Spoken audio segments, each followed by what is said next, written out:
But that war lasted so longer than anybody thought it would ever last. Man longing to be free.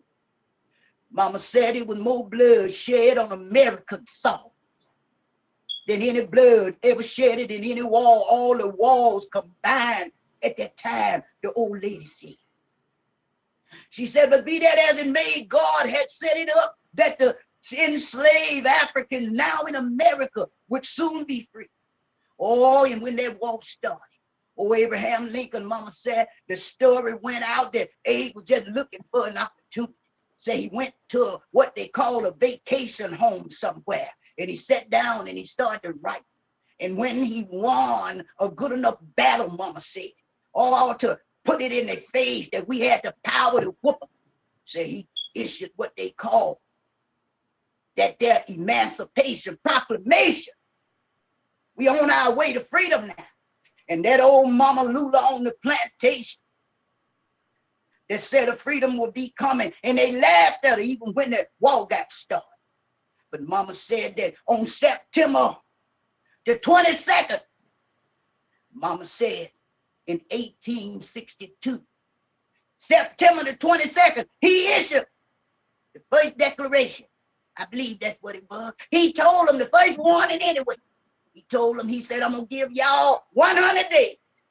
He said, and after 100 days, if they don't come back on the Union side, them states, you know, them southern states, they was told that if y'all didn't come back by January the 1st, 1863, young man, Lincoln gave 100 days. And do you know in the southern states, like right here in Mississippi, they decided that they wasn't going to come back and join. Well, Lincoln gave them a warning. Oh, and that old woman got up early that morning. She heard the old owl cry before they got the word from old Lincoln now. And she pulled the bags that she already had packed 3 years before, you know. And she pulled them away from up under the foot of the bed. And she said, I'll be free now. And they told that old lady said, ain't nobody free. They fighting and dying on American soils like never before. All over the place. These men are dying in this here war. Ain't nobody free. But then the word came creeping around. They said it wasn't nothing but a rumor. But that old lady was right. Because they found out a few years later that she told the truth that day. Because Abraham Lincoln issued that Emancipation Proclamation on January the 1st. We were celebrating what they call the New Year, but it was also the day of the freedom of the slaves in the southern states. Oh, mama said that old lady was running around there throwing up her heels and kicking, and everybody thought she had lost her mind. That's because, you know, the news didn't get there like it do today on them their telephones, you know.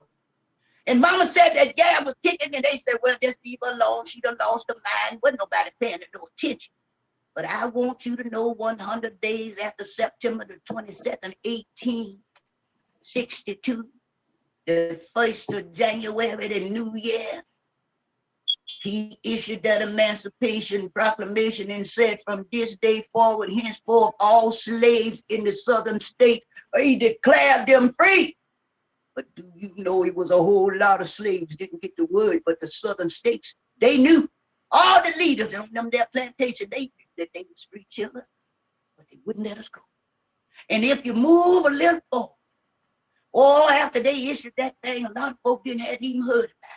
But slowly, son, they got the word. Slowly, they got the word, child. And then they did what they call a ratifying or something other like that there in the state. And some of them began to agree with Lincoln. Decided they didn't want no more war. But there were soldiers that they had dispensed them and told them to go to them southern states and make sure they let everybody go. You know, it was more than a year. And some of the slaves still hadn't got the word that they was free. More than a year. Some of them, their plantation owners, didn't allow them slaves to keep their head too far from the plantation because they wanted to still keep them bound in slavery. But God uses what he chooses, and he chooses what he uses, young man. One day, the last state in the United States. They call it Galveston, Texas. They said some soldiers came riding up there. And them slaves on that there plantation, some of them had heard a rumor, but they wouldn't even let it entertain them in the mind because they didn't want to upset old master. Some of them said they didn't have nowhere to go, nowhere, even if they be free. But there was a lot of slaves just waiting on that order from a general. I think it was General Order number 3. They were waiting on that order to be read. And when they read it and let them slaves know they was free, it was jubilation. That's what they called celebration. And oh, it was some celebration going on that plantation because they know now they free. And some of them slaves had tears like water from the river. But I want you to know they was tears of happiness because they knew that their children now was free to go where they want to go. They didn't have to live on Master Plantation no more. They were no longer owned by nobody, but they were free folk in America.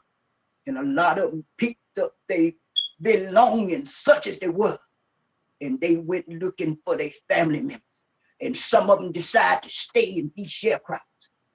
But son, ain't no need to just smile and be, because they walked out of one form of slavery child into another. All sharecropping, they worked from can to can, son. You see this here cotton right here? They worked from sun up to sundown, and they never made enough money to get ahead. And all of the expenses came out of their share. It wasn't no justice in the new form of slavery. And my mama told me that her brother got put in jail because he didn't have a job. But that was a whole different system. They called it prison, son. You might know it by the name of jail. They walked out of sharecropping into the prison system, and both of them wasn't nothing but another form of slavery. And our people suffered for human rights and civil rights, and all they just got lynched, and all kinds of stuff went on to black folks. And some of them got treated worse than they had ever got treated before. Some. And from that day on, they've been fighting to exercise freedom. And we still fighting for freedom today, because freedom ain't free. All just because they passed on December the 6th, that their 13th Amendment, that not only made the people in the North, but all over America, every state now is free come December the 6th, 1865. Lincoln finally got enough votes. Not only the southern state folks was free. And I want to tell you, some of them don't think they're free today. But according to them, their amendments to the Constitution, the 13th Amendment freed all of the slaves in the United States on December the 6th. They call it ratification, I believe, ratifying. And they finally ratified those states.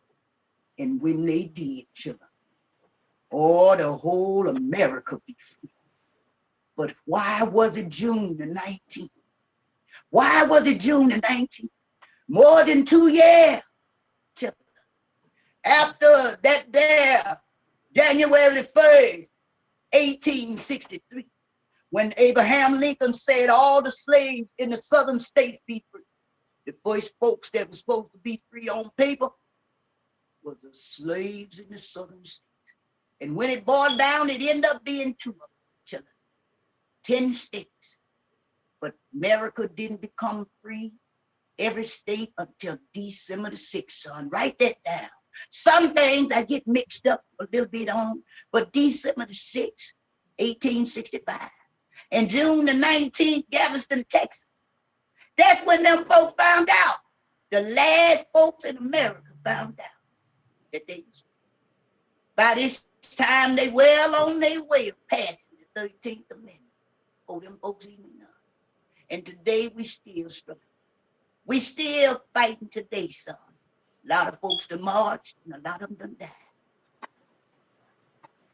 A lot of my family members have been lynched.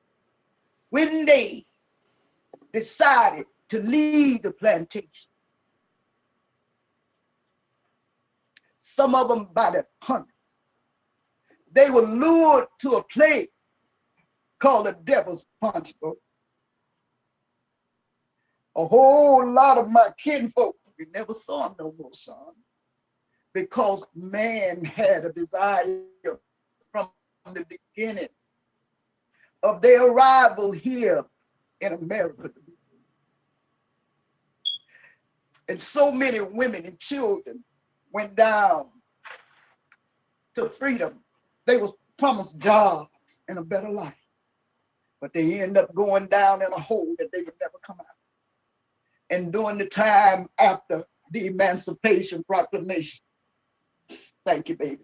And during the time after the slaves that now supposed to be free according to the 13th Amendment to the Constitution, they didn't want to see the black man be free. They would rather lure them into a hole. They later called it the Devil's Punch Bowl.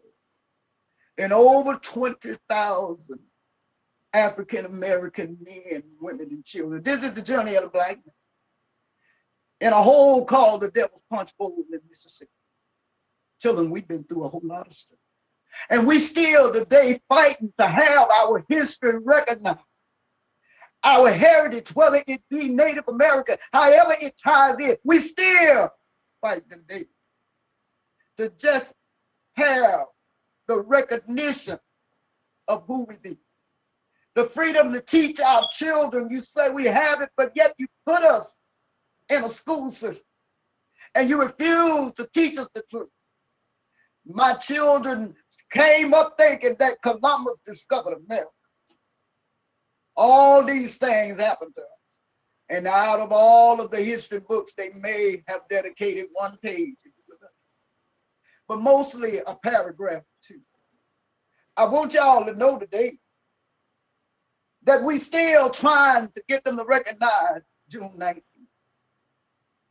Because America want to come together and say this is one day that we all agree that we need to stand up and recognize our culture, our heritage, our history.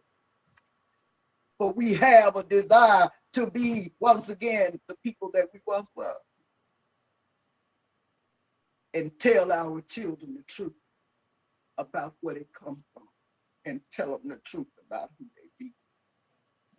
Many days I cried the tears that my mama cried, my grandmama cried, because they never saw their children.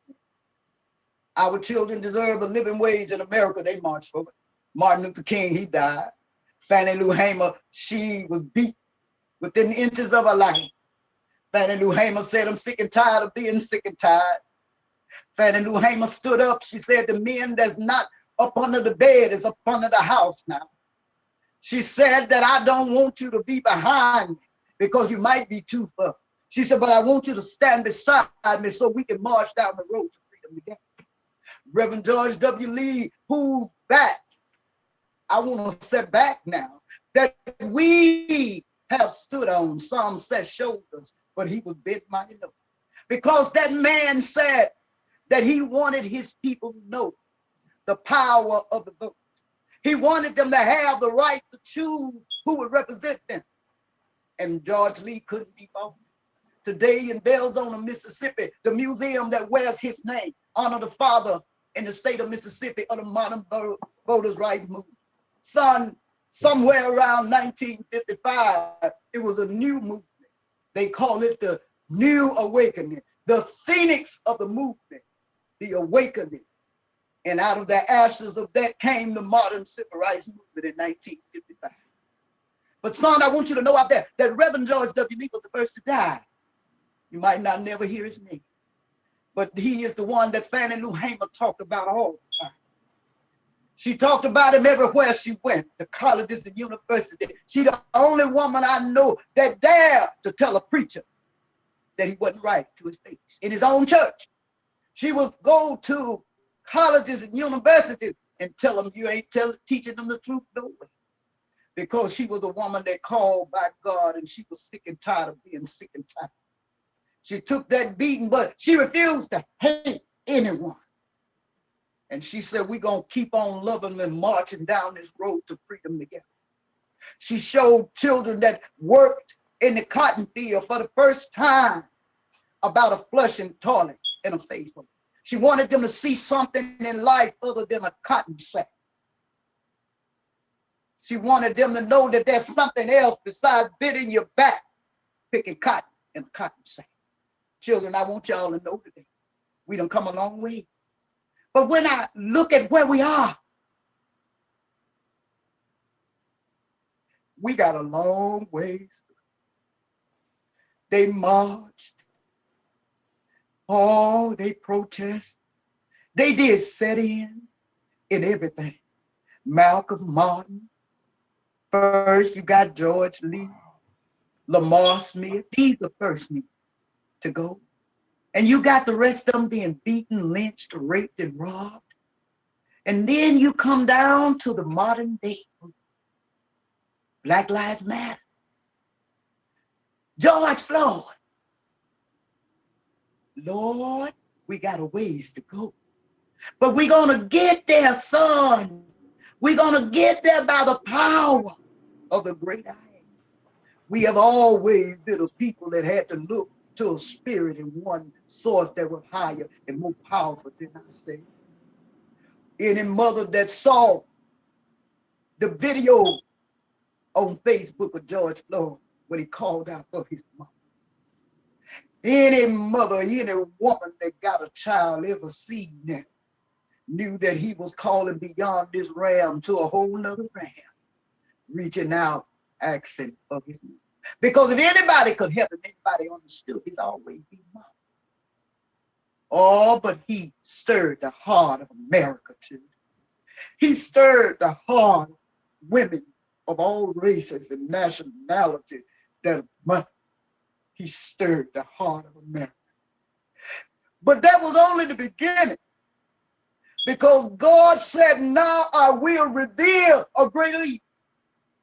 An evil that will not hide. He said, what's been done in the dark will be revealed in the light. And God said he was going to show us, children. He wanted us to know just how terrible things was. On the 6th of January, he said evil will turn on itself. But children, we know how we made it back then. And we sure enough know how we gonna make it now. We gonna keep on trusting the mighty God. Because we know how the Underground Railroad worked. It wasn't about the color of the skin, but it's